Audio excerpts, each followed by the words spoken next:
睇贏家智頻道，我主持人思思，我係主持人阿秀，係啦。咁我哋而家位於呢一個咧係我哋金灣區嘅市政公園。佢有一個非常之浪漫嘅名。咩咧？呢個公園叫仲夏夜之夢公園。仲夏夜之夢係咪好似嗰種小説嗰種名咁啊？係咪好浪漫啊？呢個名咁啊！我哋依家位於嘅呢個市政公園嘅正前方咧，就係我哋嘅華發金灣府啦。咁啊，要同大家今期要介紹嘅呢一個項目咧，就係我哋嘅華發金灣府。今期嘅呢個項目嚇，咁啊喺翻我哋成個金灣區嚟講，目前依家在售緊嘅項目咧，佢係一個相當於係一個天花板嘅項目嚟嘅，係啦。點解咁講咧？咁啊，佢嘅銷量咧都好誇張嘅。喺翻我哋上一個月咧，我哋2月份嘅銷量咧，華發金灣府嘅銷量咧2個億，係啦，好誇張。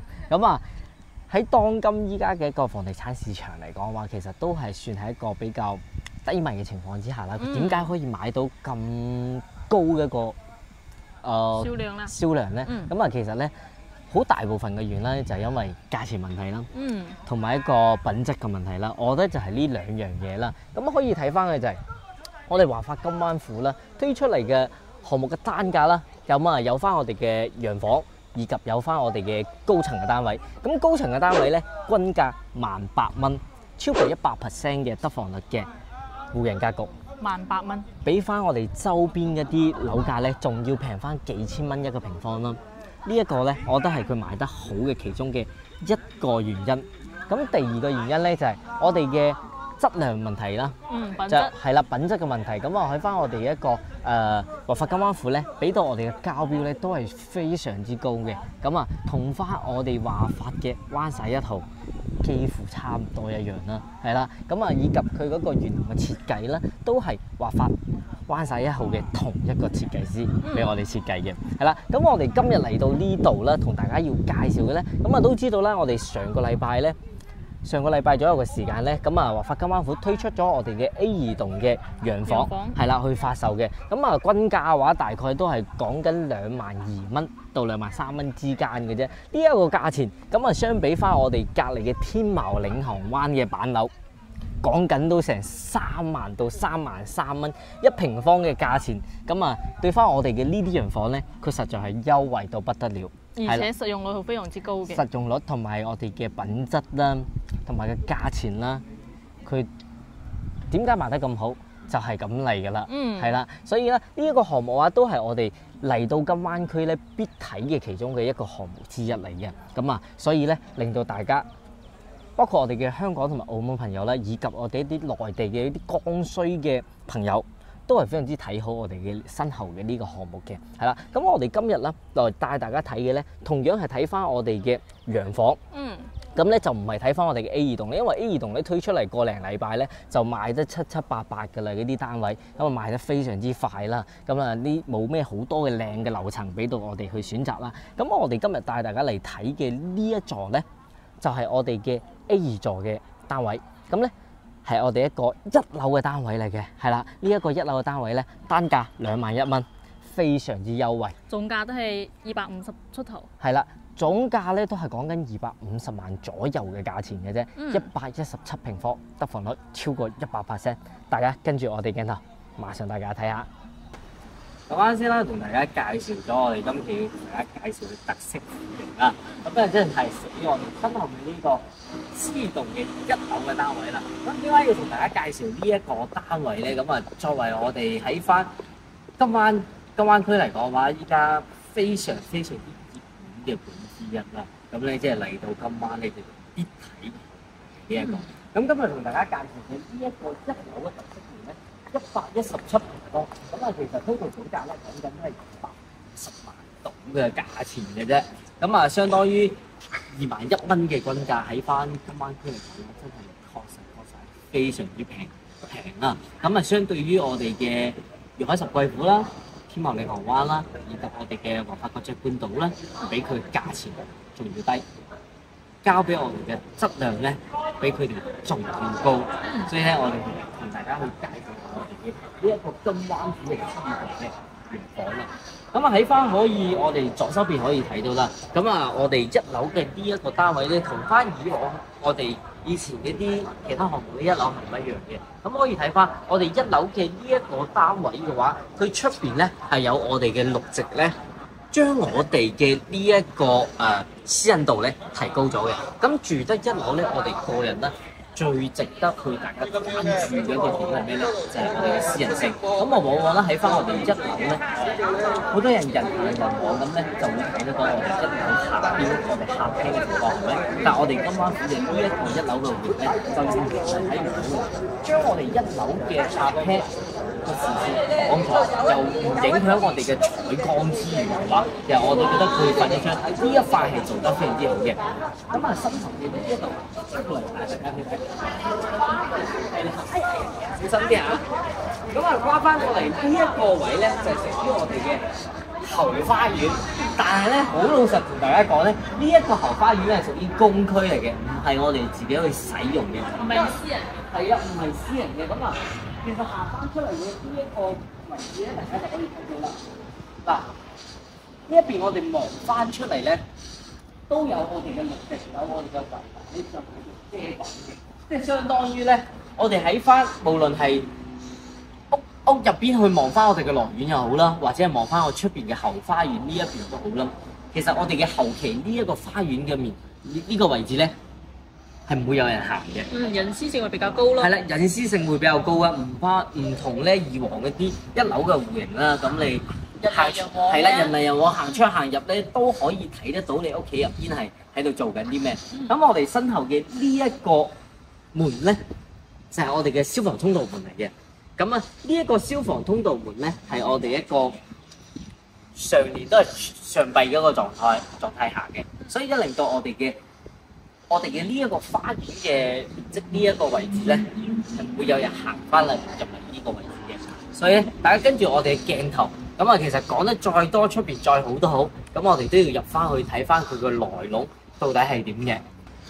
係啦，咁我哋而家咧就位於我哋嘅司徒大堂呢一個位置啦。咁啊，今日大家睇嘅呢一套咧就係我哋嘅一樓嘅102嘅單位啦。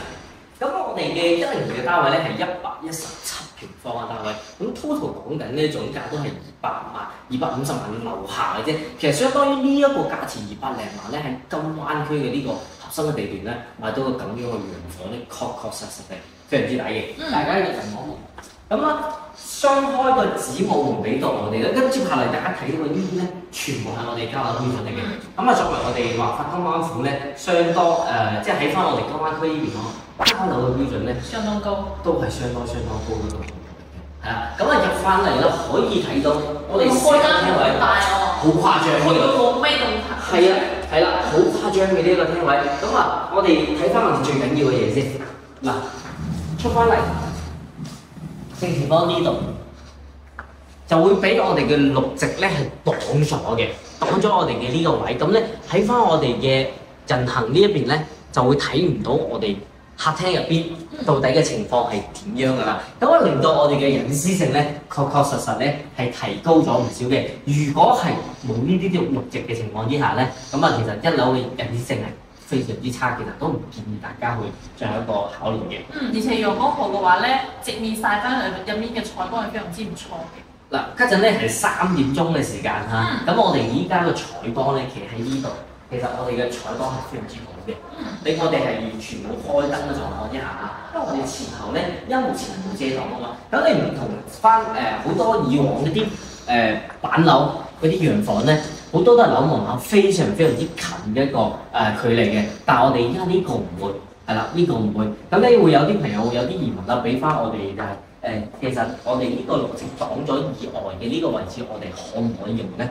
嗱，呢度咧打個問號，因為點解咧？因為我哋都明確咁去問過銷售人員，咁咧佢講嘅係呢個地方咧係公共嘅區域嚟嘅，但係咧。你要去使用咧，佢冇話唔得嚇，有冇話得？係啦，佢冇話唔得，都冇話得嘅。即係但係咧，呢一個位置咧，淨係我哋嘅呢一戶人咧可以出翻嚟嘅。咁咧後期我覺得咧可以將呢一個區域斬咗佢，跟住咧做一個門喺呢度嘅。咁其實可以俾我哋去使用啦。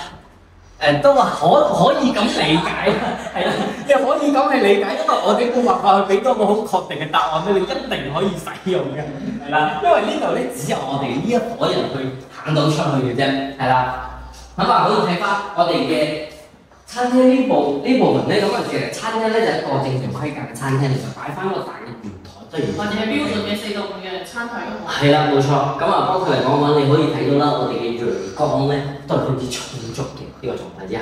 咁啊，入翻嚟咧就係我哋嘅廚房狀態啦。廚房空間都足夠闊落嘅。咁啊，相信咧，如果中意煮食嘅朋友咧，會覺得呢個廚房係非常之好。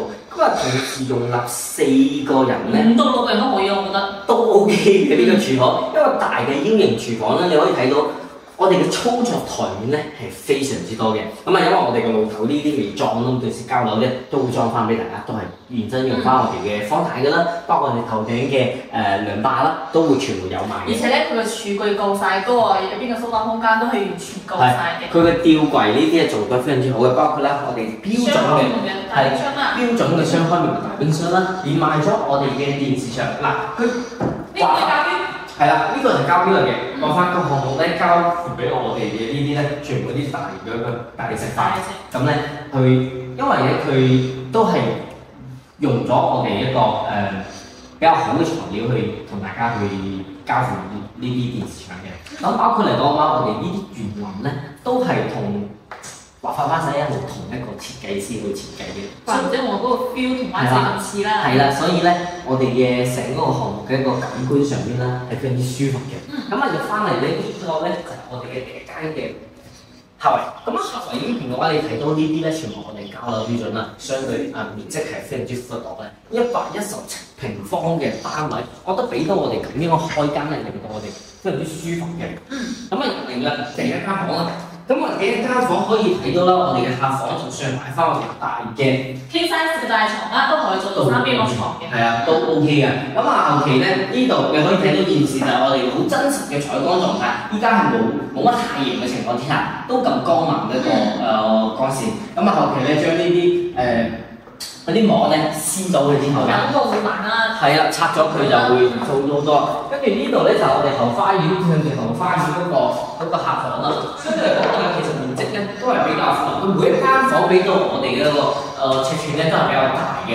咁啊，其實咧佢個得房率係真係相當高，117平方，每一間房唔細情況之下。而且每個都有帶有個飄窗嘅。個房又唔細。個廳就咁誇張，個主人房都咁大，廚房都咁大。係啦，你可以睇到我哋嘅得房率係咁高啦。咁啊入翻嚟呢個主人房咧，你人哋去設計。咁啊其實咧，你可以睇翻，我哋就算擺翻1.8米，甚至係2米嘅大床，都完全冇問題。咁咧2個飄窗嘅情況之下咧，其實佢可以做到我哋嘅南北通。係啦，咁啊可以延伸翻出嚟都冇問題。咁啊好多發展商咧會將嗰個3櫃咧會做上我哋飄窗呢度，咁咧就會捨棄咗我哋一半嘅個光線啦，同埋我哋嘅景觀啦。但係我個人覺得咧，我係可以保留翻呢2個飄窗，做翻半身嘅儲物櫃，即係你裝翻啲細物件嗰啲衫啊，嗰啲細好細件嗰啲衫咧就可以擺喺呢個位，或者你上邊做翻個梳妝台。